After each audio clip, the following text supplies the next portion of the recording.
Hello and welcome to the YouTube channel of Friends ALS. Today we have latest cue card related to the speaking module of the ALS exam. Okay, the question is describe an interesting old person you met. मतलब कि कोई ऐसे person के बारे में बात कीजिए जो बुजुर्ग हों, जिनकी एज ज़्यादा हो और जिसको आप अभी थोड़ा समय पहले मिले हों. पॉइंट्स देख लेंगे. Who the person is, where you met this person, तो वो पर्सन कौन है उनके बारे में बताइए, आप उनको कहाँ पे मिले, और वॉट यू टॉक्ड अबाउट, आपने किन चीज़ों के बारे में बात की, वार्तालाप की. Okay, from this video onwards, speaking cue card, first of all I'll be giving you the model answer.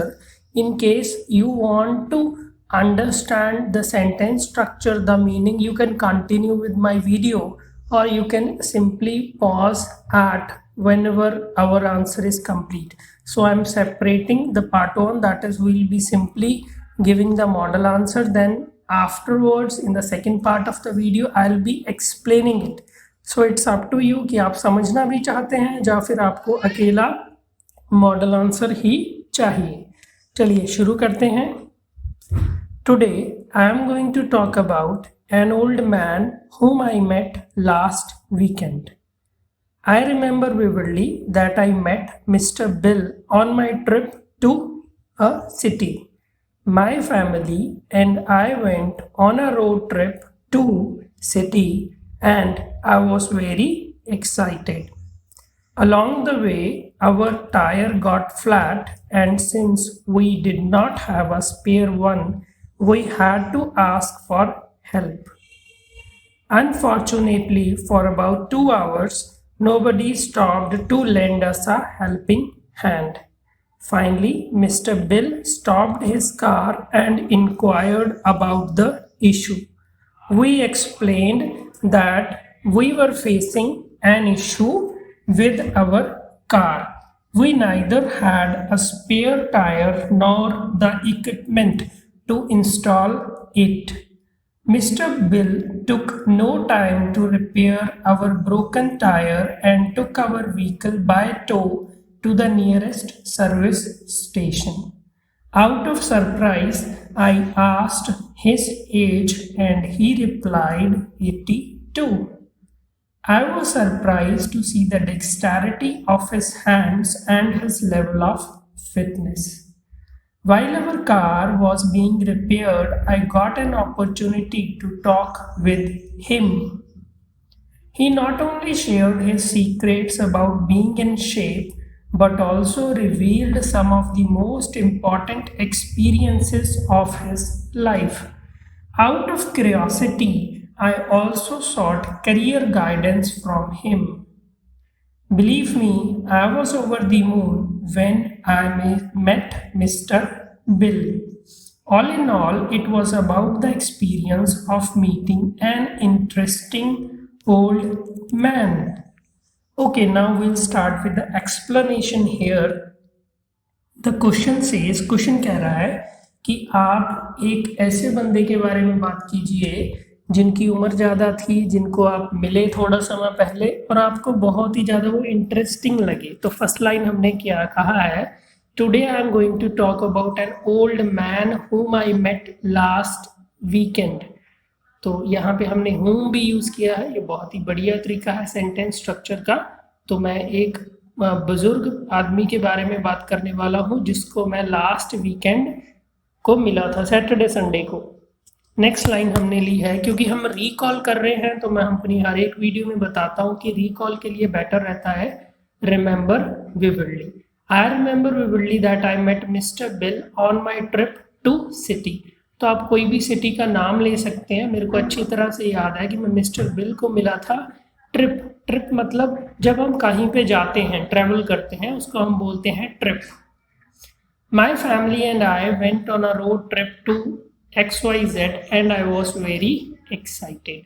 Okay, ये आपका कंपाउंड सेंटेंस बन गया. आपकी नॉलेज के लिए बता दूं, सेकेंड थिंग यहाँ पे इम्पॉर्टेंट है, स्टूडेंट्स नॉर्मली जनरली ये मिस्टेक कमिट करते हैं कि वो आई को पहले ले लेते हैं.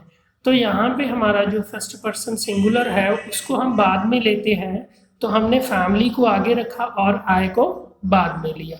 माई family and I went on a road trip to XYZ and I was very excited along the way. Now this is a very good connector. अभी फ्लुएंसी के लिए आप ऐसे नेचुरल कनेक्टर को यूज़ करना चाहिए आपको। along the way कि जब हम रास्ते में थे, पहुँचे नहीं थे, रास्ते से चल पड़े थे, तो रास्ते में थे, our tire got flat. Very important part of vocabulary. Tire got flat इसका मीनिंग होता है कि टायर पंचर हो गया। And since we did not have a spare one, और जैसे कि हमारे पास एक्स्ट्रा टायर नहीं था, we had to ask for help, तो हमें तो मदद मांगनी पड़ी। अनफॉर्चुनेटली मतलब बुरी किस्मत थी। For about 2 hours nobody stopped to lend us a helping hand. Very important, lend a helping hand. lend होता है कि किसी को देना कुछ, lend a helping hand मतलब मदद करना। तो उस दिन 2 घंटे कोई भी नहीं रुका हमारी मदद करने के लिए। फाइनली अंत में mister bill stopped his car and inquired about the issue. तो मिस्टर बिल ने अपनी कार रोकी और पूछा कि इशू क्या है, प्रॉब्लम क्या है आपको। We explained that we were facing an issue with our car. Very important, face an issue equal to problem. तो हमने बताया कि हमारी कार में प्रॉब्लम है। We neither had a spare tire nor the equipment to install it. Neither nor very important, जब हमें दोनों ही चीज़ों को इनकार करना हो तो हम बोलते हैं neither nor।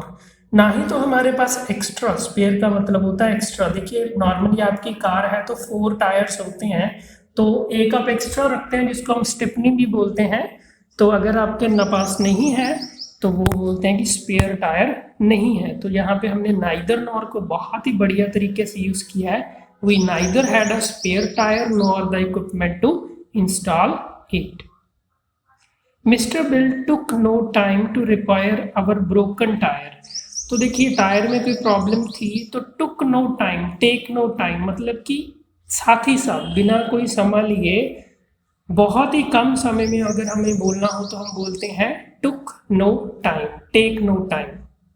And took our vehicle by tow to the nearest service station. तो एक बार तो उन्होंने सेट कर दिया, बट फिर वो हमारे व्हीकल को टो करके जो पास का सर्विस स्टेशन था वहाँ पे ले गए फाइनल रिपेयर के लिए।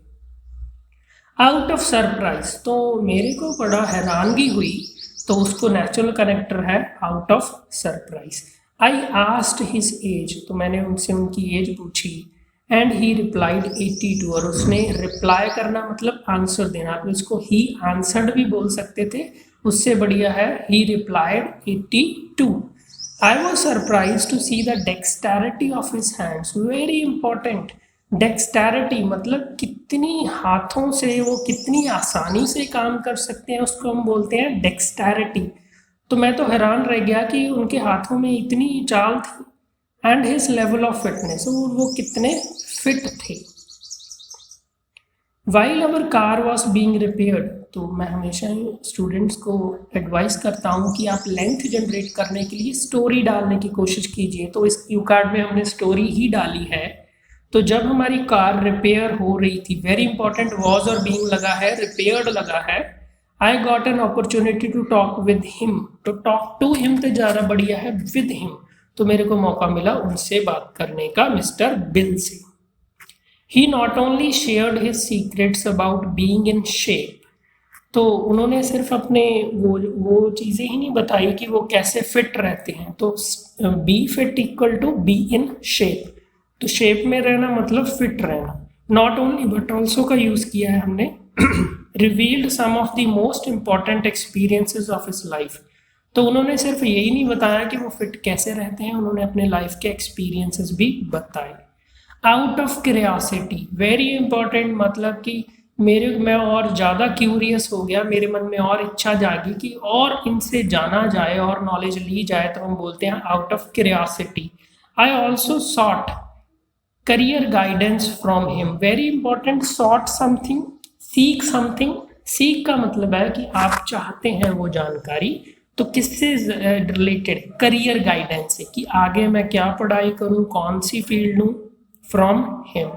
बिलीव मी, अभी एक्सक्लेमेटरी है, ये भी आपका बहुत ही बढ़िया स्कोर के लिए काम करेगा, मोर ओवर प्रोनाउंसिएशन शो करेगा। Believe me I was over the moon. Over the moon is an idiom, तो ईडियमेटिक लैंग्वेज के आपके लेक्सिकल वोकैबुलरी में स्कोर है, इसका मीनिंग होता है to be very happy when I met mister Bill. All in all, अभी जब भी आपको अपने क्यू कार्ड को कंक्लूड करते हैं तो ये आपका ईडियम है ओवरऑल कहने के लिए। All in all it was about the experience of meeting an interesting old man. तो ये था एक एक्सपीरियंस जो कि मिला मैं एक इंटरेस्टिंग ओल्ड मैन से। Okay, don't forget to like, subscribe and share friends.